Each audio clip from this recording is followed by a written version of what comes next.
Good afternoon.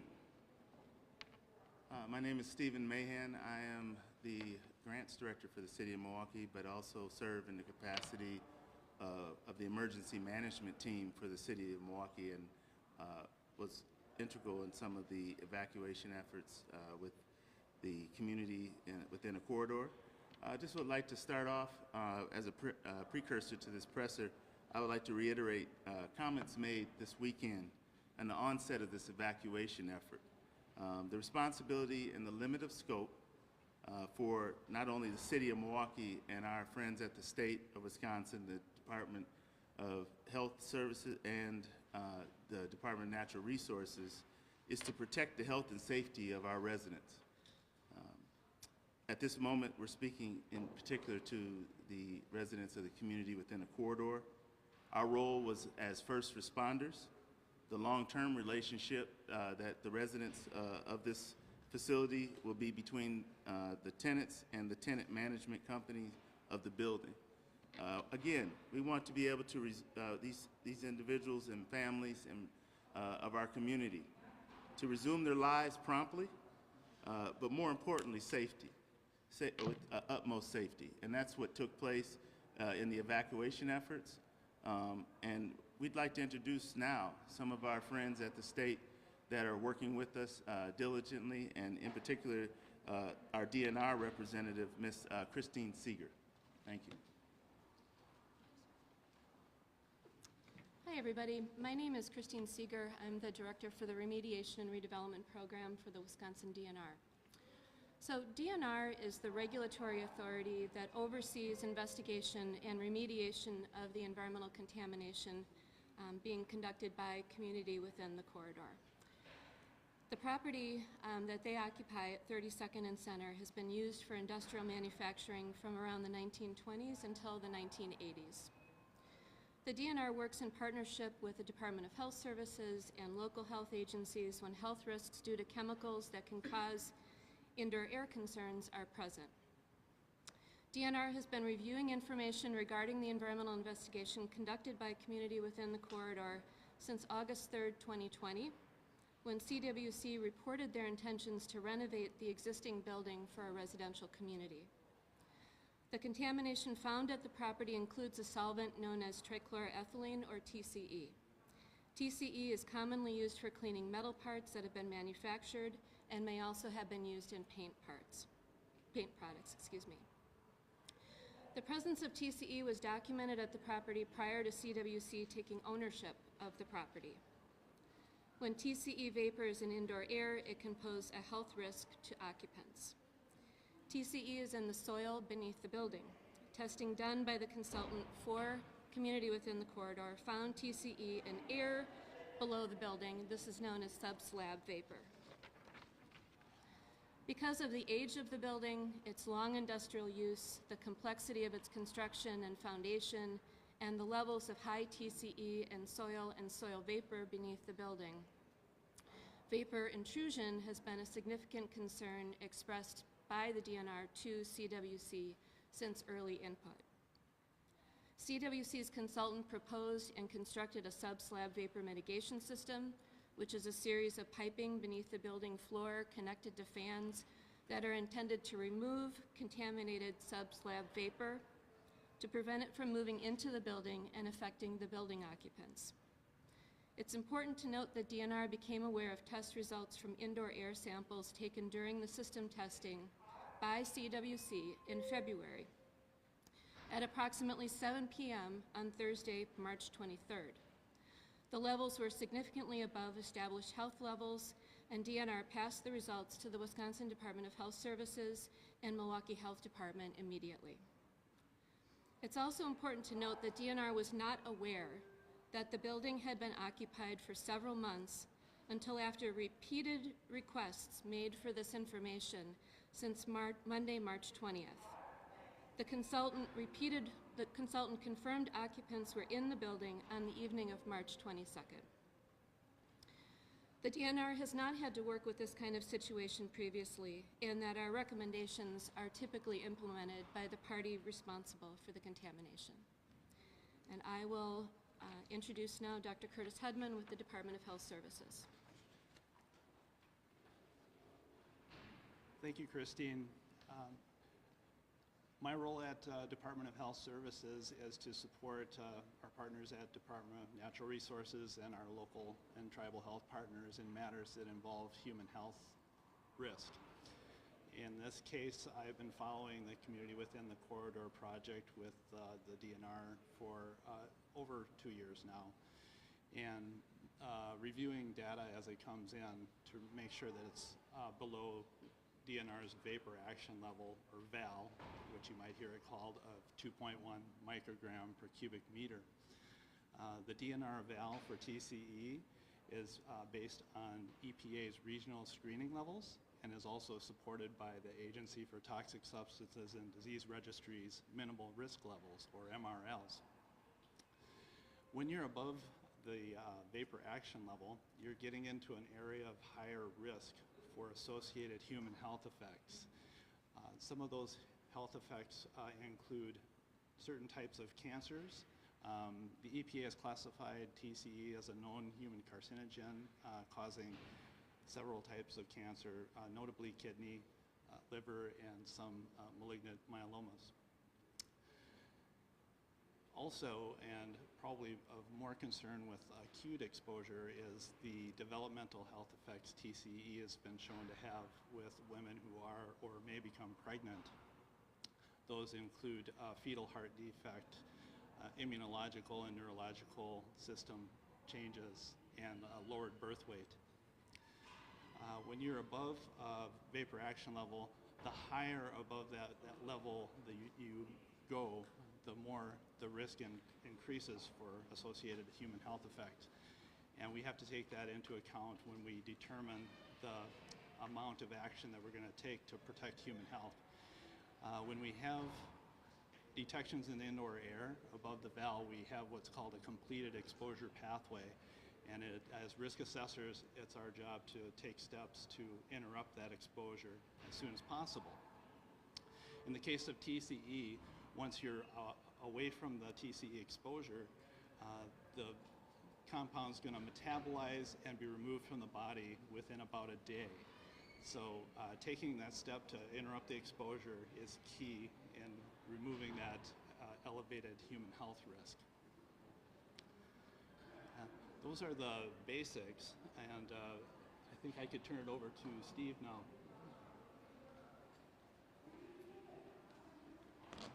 So we're going to open up at this time for questions.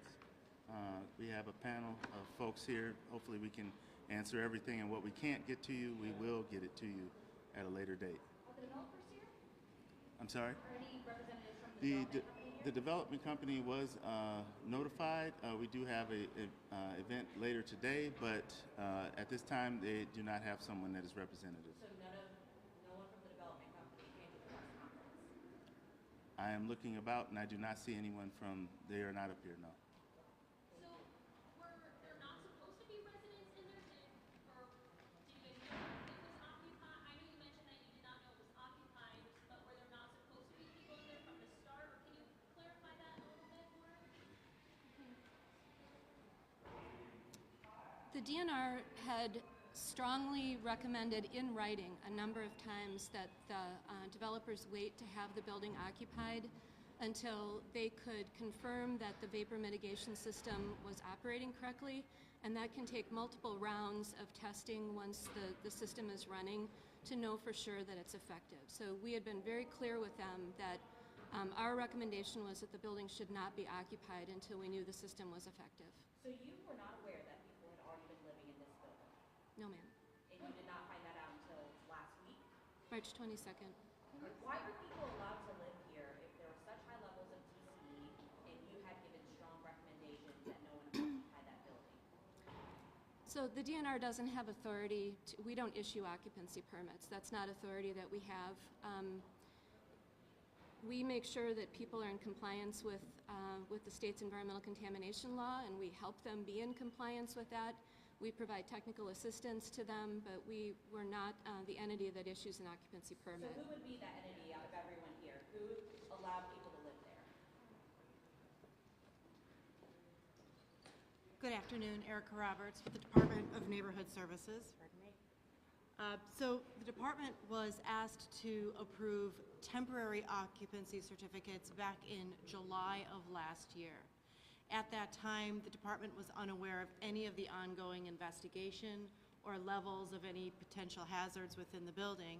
The building at that time was evaluated for compliance with the building and zoning and fire codes, which is the purview of the Department of Neighborhood Services. The building at that time was occupied in part based on the occupancy applications. In December of last year, those occupancies were extended briefly, which again is commonplace when any building is working towards a full occupancy of their facility. At that time as well, the department was unaware that any of these hazards existed. What type of accountability is going to be held for those who own the property? Because this is serious for people who live there. Correct, and right now there is no occupancy granted for the building, which is the purview of the Department of Neighborhood Services. In terms of further enforcement, I would defer to the DNR or other agencies that are interacting with the property at this time. But the DA was responsible for telling DNS that this was actually going on, that there were investigations going on. I'm sorry? How did you Something find out? fall through that there's a reason why DNS did not know about prior investigation. I can't speak to the protocols that the DNR follows. Obviously, they've put a lot of time and effort into investigating this situation. We found out on Friday when the health commissioner found out as well.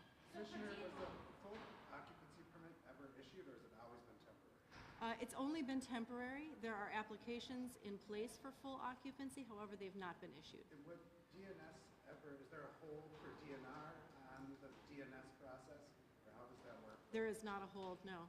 Those agencies traditionally do not overlap unless something is brought to our attention specifically in this case. And who would bring that to your attention? I would imagine it would be our partners at the DNR. Can DNR explain why this land was allowed to be developed for residential use, knowing the high levels of TCE were there for years?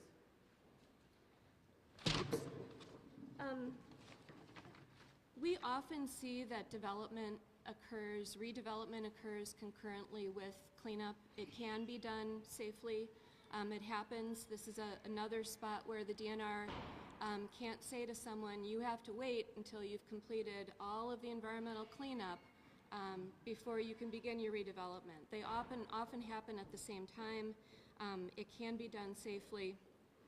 And we don't have authority to tell them, nope, you have to wait. Why did it take them a month from the results that came in February to tell you about the high levels in the neighborhood? I don't know. I can't speak to that. You'd have to ask them. Has the developers suggested at all at this point that there could be any kind of possible re-entry depending on the floor of the building? I'm Has the developers talked to you either DNR or as perhaps that re-entry could be possible depending on the floor? They've had those discussions with us, but that is not something, we're not at that stage yet. Our focus right now has been on working with our partners in the City of Milwaukee and with Department of Health Services and with the developers to make sure that the residents are taken care of. And we will find out in coming days. We'll be working on what the next steps are technically to hopefully make the building safe. Are there any potential penalties for the developers or the manager there at the property for allowing residents to move in even though they were repeatedly warned that it wasn't safe? I don't know. And again, our focus has been on the residents and making sure that these people who have been displaced from their home are taken care of. That's been first and foremost in our communications with them and our communications with you. So we'll be looking at the technical aspects as well as some of the other steps forward in the coming days. Is there any way to check with residents, health checks right now to show early signs that they've been exposed or been affected by this? Or what is that like? How long does it take for this toxin to affect somebody? I'll ask Curtis to comment on that. Thanks, Christine. Yeah, speaking to that, with the levels that we're dealing with, it increases the risk of an associated health effect, but it doesn't confirm that that health effect is going to occur. So what we are encouraging and will encourage the residents to do is to talk these things over with their primary physician. And for those that are pregnant, certainly with their well baby checkups and their prenatal visits so that their physicians are aware of the situation and can follow them accordingly. Were there We identified a handful that DHS has reached out to in a targeted outreach effort to make sure that they're connected appropriately with their physician to follow up. So there were pregnant residents though. Yes. Can you tell us more about the type of ventilation system needed to be put in place for this to be a safe place for residents to live? Should I go back to Christine for that, or Pam? Pam Mailata from DNR, can I speak to that? Thank you. Hi, I'm Pam Mailata. I'm one of the supervisors in the Remediation and Redevelopment Program and have been working with our project manager and with Christine on this project for several months.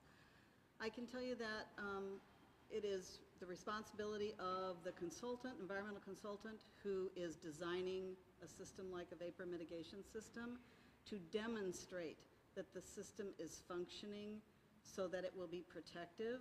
So each building, each situation requires a different kind of operation, and it really depends on the consultant to run testing to demonstrate that, number one, the system affects the entire building, and number two, that there are not indoor air exceedances or high levels of any contaminant that's not supposed to be entering the building from the subsurface. So those tests have to be run. That's the only way to really there are design things, and I'm not an engineer, so I'm sure there are design ideas that other engineers have and that they start with, but in the end, we expect that they would be testing those features to demonstrate that they work. You mentioned requirements for these systems, but then you also said that DNR strongly suggested nobody move in until these mitigation systems could be complete.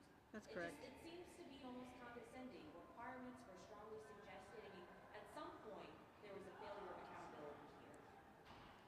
I think that it is not our authority to require or prevent a developer or anyone from occupying or building a building while they're undertaking remediation. So we don't have that authority, which is why we make strong recommendations as to how they should proceed. But in the end, it is really the responsibility of the developer, of the property owner, to ensure that the occupants of their buildings are safe. So So there's no one that can check the developer to make sure that things are safe. I don't want to say that, I'm not sure. I Because would in think this that, case, it seems like there was no one that did that. I would say that as part of the remediation process, the developer, the owner of the property, is required to provide the DNR with updates and reports that document their actions and document that they're making progress and demonstrating that the remedial measures that they're putting in place are working. So in as much as they provide that information, the DNR can review it and determine whether they've made the right demonstrations, the right tests, and demonstrated that their systems or their remedial actions are working. So they are required to give us that information. That, But if you don't like the information, then we would respond back, and we've been very responsive to this developer and their consultant all along the way, reviewing all of their reports, providing comments and recommendations and concerns about what they've given us. So that's our job, and I think we've tried to do it for just about everything they've given us, we've looked at. Thank you guys. We have to get them to Thank the residential meeting, which is closed to media, but I appreciate you guys all covering this. Thank you. The residential meeting is